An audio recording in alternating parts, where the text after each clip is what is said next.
To element number 4 of the PSM system. This element will address in detail the operating procedures. So let's start. I will give you first a quick preface. I think you should know it. We need to know what is the safe operating envelope, firstly. The safe operating envelope is the limit of operating conditions under which the process can take place safely. So this is the limit at which you can operate your plant or your process in a safe manner. The process limits are established by setting the upper and lower levels for a set of parameters, and the parameters could be pressure, temperature, flow, anything else, or any others of the sort. The safe operating envelope should be as wide as possible to allow inevitable fluctuation in the normal operation. You cannot expect to have a steady state of operation. There will be fluctuations, and thus the operating envelope or the safe operating envelope should be as wide as possible to accommodate such changes. Operating outside the safe operating envelope implies that a dangerous state may be produced that could have a disastrous consequences, God forbid. Okay, so let's go ahead to what USHA mandates. USHA mandates that the employer should establish operating procedures for 3 major categories. Okay, number 1 will be the steps for each operating phase. Number 2 will be the operating limits. Number 3 will be the health and safety considerations. Let me just get my laser pointer. Okay, regarding the steps for each operating phase, the procedures should include initial startups, normal operations, temporary operations, emergency shutdowns, emergency operations, normal shutdowns, startup after turnaround, or normal shutdowns. Okay. Regarding the operating limits, there should be procedures for consequences of deviation, and also there should be procedures for steps required to correct or rectify any deviation. And regarding the safety and health considerations, there should be procedures for the properties and the hazards presented by the chemicals used in the process. There should be procedures for precautions necessary to prevent exposures, and also control measures to be taken if physical contact or airborne exposure occurs. And here the control measures varies between administrative and technical controls. Also, there should be procedures for quality control of raw materials and control of hazardous chemical inventory levels. Also, there should be procedures for any special or unique hazards, and at last, there should be procedures for safety systems and their functions. Okay, these procedures are alongside with the normal operating procedures or the normal safety procedures, such as the lockout, tagout, confined space entry, permit work systems, and so on. Okay. So, what are the characteristics of procedures? Procedures should be easily understood, specific, readily accessible, and periodically reviewed. Okay, and when we say easily understood, we say that it should be easily comprehensible for all employees involved in the process. The procedures should also be specific with non-exhaustive details about the type of specific operations, hazards involved, who does what, when, and how, and so on. The procedures also should be readily accessible to all employees involved in the process, and at last, the procedures should be periodically reviewed as often as necessary to assure proper reflection to process. Okay, the procedure should reflect a process. That's why it should be periodically reviewed to accommodate any changes in the process. Also, all changes should be considered in the periodical review, and the procedure should be certified annually by the employer that they are current and accurate. Okay, we've spoken about the characteristics of procedures.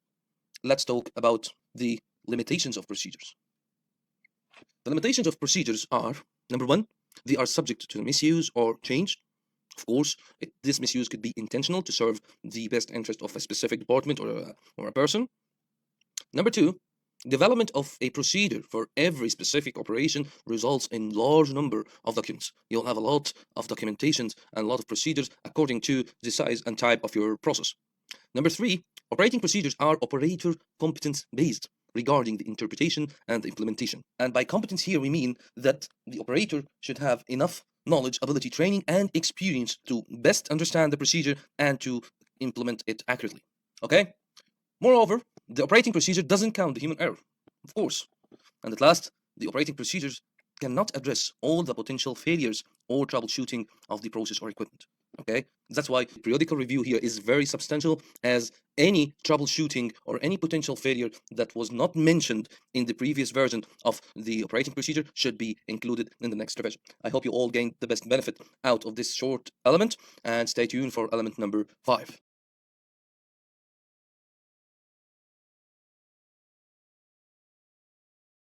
So hello and welcome to element number 5 of the PSM system. This element will address the training of personnel. Okay, let's start by defining the importance of training. Number 1, training enables better understanding of job requirements. Training raises the level of competency of personnel. Training reduces the mistakes, thus increasing the safe productivity, and well-trained workers will feel valued. At last, a solid training program will assist in career development. And please, do not forget that completion of a course or obtaining a certificate alone doesn't make you competent. Why? Because Competency is a blend of knowledge, ability, training, experience. So training alone is not enough to prove that you are competent enough for the job. And hence, the need for a competency assurance management system, or CAMS, is substantial. Okay, what about the CAMS? Let's give a quick preface. Number one, training programs, of course, cannot be suited for everyone. Okay, and randomized unsuitable training will lead to false competency. Hence, the need for a custom tailored CAMS should be done. Okay, so how to develop a custom tailored CAMS? From this graph, you have here a blend between the job duties and providing a tailored training program at a specific time interval. Here, the employee or the engineer will implement the acquired knowledge of this training program over time. Okay, because he has received this training course on a specific time intervals suitable for his job duties. Okay, so he will implement the acquired knowledge. Consequently, the abilities will increase and eventually the experience will increase. Thus, I have completed the four corners of competency, which are the knowledge, ability, training, and experience. Okay, let's take an example. This is a general mechanics engineer training matrix. Here on this table, we've listed the job duties, which are number one, corrective maintenance on centrifugal pumps, number two, handling work permits, number three, corrective maintenance on valves, number four, assistance in evacuations. Okay, so what are the tailored training programs for these job duties? We have number one, the troubleshooting of rotary equipment, number two, the PTW systems in the process industry, number three, we have the fundamentals of valve operations and maintenance, number four is the emergency response plans. As you can see, these training programs are tailored to the job duties. Okay, when will this general mechanics engineer receive the training? Okay, if he is a fresh employee, he will receive these four training programs all at once. Okay, because he's fresh and he needs to be aware of all of these types of training programs. If he is of 2 years experience, he will need a refresher training about number one, number two, and number four. If he is of 3 years of experience, he will receive a refresher training on number two, three, four. Okay, so as you can see from this table, we have a custom tailored programs for this engineer on a specific time interval. We will assure that he receives refresher training every once in a while in order to assure his competency or his knowledge. Okay, so let's move to what OSHA mandates regarding the training programs. OSHA has two categories of trainings. We have the initial training and we have the refresher training. The initial training is done for employees involved in operations and newcomers. Okay, the training should include an overview on process, operating procedures, specific health and safety hazards, emergency operations, ESDs, which is short for emergency shutdowns, and applicable safe work practices. While the refresher training should be done at least every 3 years or more often as necessary. And the frequency of this refresher training should be done in consultation with employees. Okay, I should consult with employees. I should ask them, do you need a refresher training on a specific aspect of the process or a specific aspect of your job duties? And the refresher training is done to assure employees interpretation and adherence to operating procedures. Okay, the records of all training programs, whether it is an initial training or a refresher training, should be available.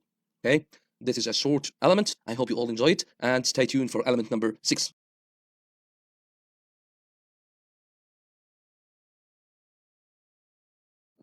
So, welcome back on element number 6 of the OSHA PSM system.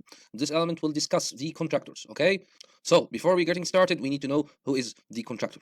The contractor is an individual or an organization that is paid to provide a service to a client without them being directly employed, okay? So now we understand who is or what is the meaning of the contractor.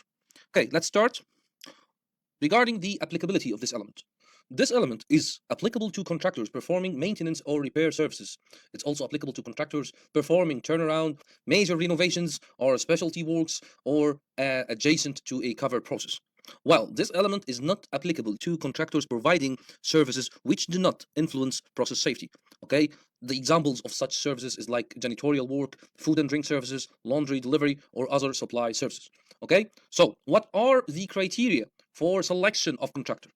Okay, we have number one, experience. Of course, the contractor should be experienced enough with the type of work required, as the hazards of the process industry may be substantially different from construction sites, for instance, and also they should have adequate experience in specific safety requirements of the environment. An example for that is offshore requirements may include specific offshore survival training and so on. Number two will be the adequacy of HSE policy and risk assessment. Three, we have the suitability and level of detail of the method statement. The method statement should be clear enough, should be suitable to the type of work. Number four, we have the accident, first aid, or near miss history. And this will give you a feedback about the performance or the actual performance of the contractor. Number 5 will be the enforcement and prosecution history. This will give you a glimpse about the reputation of this contractor.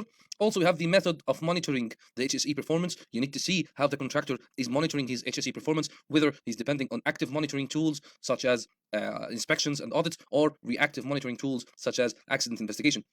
Furthermore, we have the qualification and competence of workers. Followed by that, we have the membership of professional body or organization. This will be a good mark in his resume. We have also the procedures for selection and management of subcontractors, and this is an important and a critical criterion regarding the selection of contractors, because you might have or you might face a contractor with a good overall reputation. However, his procedures for selecting the subcontractors are messy. So you will face a lot of incidents or a lot of poor practices caused by these subcontractors because the contractor himself didn't have a suitable guidance or a suitable procedure for how to select his subcontractors. Furthermore, we have the detail and level of insurance cover, and afterwards we have the arrangements for coordination with clients, and at last you have the references from previous clients. Okay, all this clear. Let's move on to what OSHA mandates. OSHA PSM standard addressed this element based on two pillars. The first pillar will be the employer responsibilities, and the second one is the contract employer responsibilities. We will show you what are the responsibilities of the employer and what are the responsibilities of the contract employer.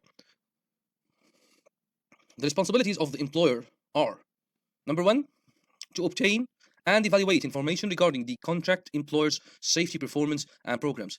Okay. Number 2 will be to inform the contract employer of the known potential fire, explosion, and toxic hazard releases related to the contractor's work and the process. The contractor should be acknowledged about all the potential hazards relevant to the process and relevant to the activity that he is going to perform. Number 3 will be to explain to the contract employer the applicable provisions of the emergency response plan or the emergency action plan, because he might take a part of this plan. Okay, he might have an active contribution of this plan. That's why he should be aware of this plan. Number 4, to develop and implement safe work practices in order to control the entrance, presence, and exit of contract employers and contract employees in covered process areas. So this is regarding the access and exit of the employers and contract employees. Number 5 will be to periodically evaluate the performance of contract employer in fulfilling their obligations. There has to be periodical inspections, periodical audits in order to actively monitor the performance of the contract employer. And at last, to maintain a contract employee injury and illness log related to the contractor's work in process area. This is for documentation purposes and for also monitoring purposes. Okay, so now we concluded the employer's responsibilities. Let's go to the contract employer's responsibilities. Number 1 will be to assure that each contract employee is trained in the work practices necessary to safely perform his or her job. Number 2 is to assure that contract employee is instructed in the known potential fire, explosion, or toxic release hazards relevant to his or her job and the process, okay, and also to the applicable provisions of the emergency action plan. Number 3 will be to explain to the contract employers the applicable provisions of the emergency action plan. Number 4 will be to document that each contract employee has received and understood the training required. Number 5 will be to assure that each contract employee follows the safety rules of the facility, including the safe work practices.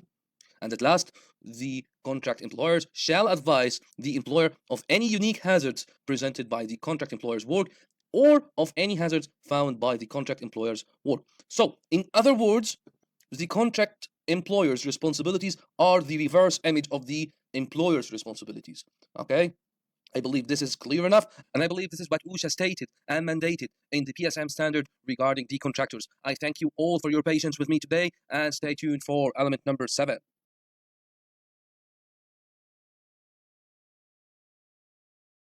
So, hello and welcome back on element number 7 of the PSM system. This element will discuss the pre-startup review, or PSSR for short. So, let's get started.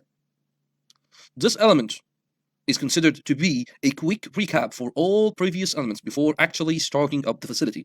Okay, so this is a very important one and it shouldn't be neglected. Okay, I'm just giving you the heads up before we start. So, this element is applicable to new facilities and modified facilities when the changes are significant enough to require a change in the PSI. Now we need to know what is meant by significant and how much is enough. Okay, the answer for this is that significant means observed and applied. Enough that a change in the PSI must be done, otherwise the PSM system may be compromised. And please remember that many accidents happened due to intentional negligence of the PSSR. Okay, let's move on to what OSHA mandates. OSHA mandates to confirm that number one, construction and equipment is in accordance to the design specifications. So how to fulfill that? This is fulfilled by reviewing the mechanical completion certificates, commissioning certificates, or commissioning tests, by reviewing the specifications of the material and benchmarking it against your system demands in a documented manner. Number two, OSHA mandates to confirm that safety, operating, and emergency procedures are in place and are adequate. So how to fulfill this? This is done by assuring that the IOMs, which is short for Instructions, Operations, and Maintenance Manuals, are present. We should assure also that safety manuals are present. We should confirm that nothing has been left over by mistakes. And also this is done in a documented manner. Okay? Number three, OSHA mandates that PHAs is done for new facilities and for reviewed and modified facilities. And at last, OSHA mandates to confirm that training for each employee involved in operating a process has been completed. Okay, so as you can see from the mandatory codes stated by the OSHA, all of this is considered to be a quick recap and a quick verification for the previous elements. So, what are the steps for a successful PSSR? Number one will be to assign the PSSR leader. And this leader should have sufficient authority to stop or delay the startup if the team identifies any significant deficiency. The leader also must have the personality, the skills, the knowledge, and determination for resisting pressures coming from above. Number two will be to assemble the team. And the team should be appropriate, multidisciplined of personnel involved in design, construction, engineering, instrument and controls, maintenance, operations, safety, and supervisors in order to complete the PSSR and for the additional follow-up activities. Number three will be to establish or create a PSSR checklist. And this checklist should be custom tailored according to the type, size, and nature of the facility. Okay. Number four will be the team assurance. And here we mean that you should ensure that the team understands all the process equipment subject to the PSSR. This should include tanks, vessels, reactors, mixers, connecting piping, etc. as appropriate, as well as also any associated instrumentations and controls, including the DCS or PLCs. The last step will be the consultation. And here we mean that if it is necessary, we should consider using third-party contractors and consultants in order to supply necessary information or technical expertise on equipment or process under review. Okay? So, this is a typical PSSR form. Let's zoom in. And here we have the facility information. And we identify whether it is a new facility or modified facility. And what is the scope for work. Here we have the requirements or the checklist. As you can see here, for example, all process safety information has been compiled and is complete, current, and accurate. The information is accessible to the employees. Here you have a selection between yes or no, not applicable, and the one who did the review writes his name and title, signs, and give the date. You'll see here also regarding the process hazard analysis, safety procedure, chemical handling procedures, and so on. I will attach this in the course resources. And remember that this PSSR form can be custom tailored according to your needs. However, you must make a quick recap for all of the elements of process safety management system before starting up. Okay, a critical step you should consider. Number one, don't treat the PSSR as just an exercise in filling out a form or ticking boxes on a checklist. Please don't do that. And the PSSR serves mainly for verification and not for identification of new hazards. Okay? This provides the last opportunity for the team associated with the project to ensure the possibility of an unsafe condition doesn't exist before the process goes into operation and also before potential hazardous chemicals are being introduced to your facility. So don't treat the PSSR as an exercise, as we have mentioned in the beginning of this element that many accidents happened due to the intentional negligence of the PSSR. And remember that the PSSR serves mainly for verification and not for identification of the new hazards. It's your last opportunity to check whether things are complete or not, whether things are in place or not. This is your last chance. Okay, so I hope you all gain the best benefit out of this element. Stay tuned for one of the most important elements, which is the mechanical integrity. Stay tuned.